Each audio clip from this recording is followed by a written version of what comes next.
Monsieur le Président de l'Assemblée nationale, Monsieur le Premier ministre, chers membres du gouvernement, honorables députés, jot nañu interpellation yi ci wàllu courant bi ñu waxoon ni dañ koy wàcce ak sur les carburants. may wax rek ni à titre d'information que bi ñu ñëwee ci gouvernement bi Monsieur le Premier ministre ci boppam moo joxe instruction yu wóor wax ni yitte bi ñu njëkk a am pour def un impact sur l'économie et sur la vie des ménages sénégalais li ñu war a njëkk a yittewoo mooy liggéey ci loo xam ni day tax ñu mën a wàññi les prix de l'électricité et des hydrocarbures. li mu santaane woon nag mooy bu ñu ko def d'un point de vue strictement politicien nañu def toutes les études techniques bépp xam-xam ak xarala bu ñu war a dajale ba tax njuumte du ci am te du nekk ay mesures cosmétiques nañ ko étudier ànd ci tous les services concernés yi dépendre ci ministère bi wala ñu dépendre feneen pour ñu mën a indi solution yooyu. loolu li mu indi mooy comité bu ñu mettre en place bi ñu premier ministre dégloo suñuy proposition ba noppi comité bi tenir na lu toll ci presque aujourd'hui plus de trentaine de réunions techniques pour mën a intégrer toutes les options pour éviter que les mesures am des incidences qu'on ne voit pas. li mu indi ci solution mooy subvention yi li ministre des finances ak FMI di laajte ndax bu ñu wàññee électricité bi day laal subvention yi ñuy fàttali ne wàcce électricité bi ñaari option lañ ci am benn option conjoncturelle ak benn option structurelle. Premier ministre expliqué na ko ba tàyyi wax na ni option structurelle bi mooy ñu jëfandikoo sunu gaz wax na ko léegi négociation yi ñuy def pour mën a utiliser sunu gaz tàmbali nañ ko par la conversion bi ñuy def ci yenn centrales yi nga xam ne bii fuel moo ko doon doxal ñu ngi leen di commencer fonctionner loo au gaz. mais en attendant loolu ak réseau gazoduc bi ñu war a indi muy RGS solution conjoncturelle bi mooy na Senelec absorbé te du an indi benn incidence sur le niveau de la subvention. loolu li mu indi mooy ci première tranche bi nga xamante ni bii mooy ñi doon consommer les ménages faibles ñi ngi doon consommer 0 ba 150 kWh bu ñu fàttalikoo information bi. ba tey jii ñuy wax ak yéen ñu ngi leen doon facturer 91,17 francs.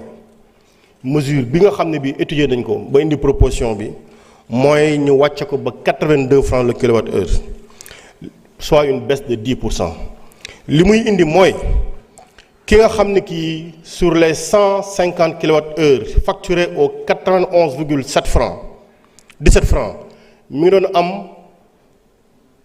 benn nombre de kilowattheures tey la baisse bu ñu ko wàccee à 82 francs mooy sur ce montant dépensé effectivement dina mën a réaliser les 150 kWh dina ko am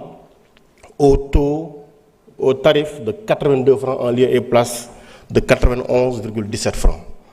mais lii ça concerne les ménages à faible revenu et mi ngi impacté 1 166 228 clients sociaux dont 266 000 sur le post-paiement mooy ñi am ancien compteur bi ak 889 361 ñi nekk ci compteur Woyofal bi. li muy tekki mooy 85% des clients domestiques petite puissance yi nekk ci Senelec danañ bénéficier wu ci mesure bi dina leen impacté. mais yamul ci loolu parce que bi ñu ñëwee seet si Premier ministre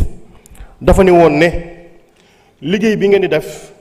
na dem laal les professionnels de petite puissance les couturiers les menuisiers les mécaniciens.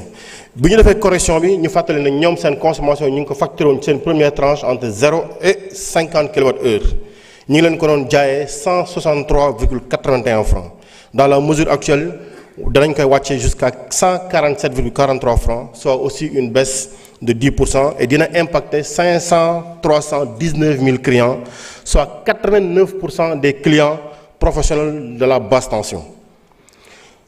ñuy laajte ne mesure bi kañ la war a dem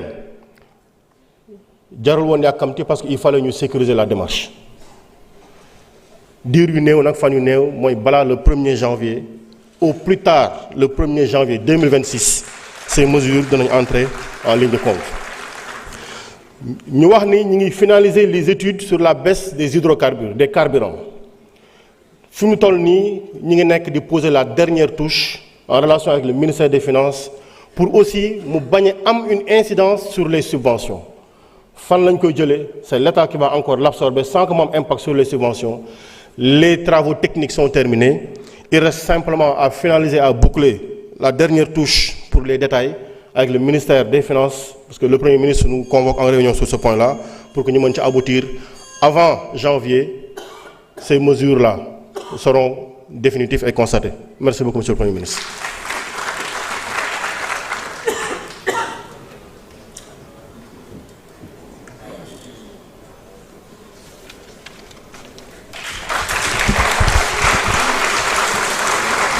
Merci.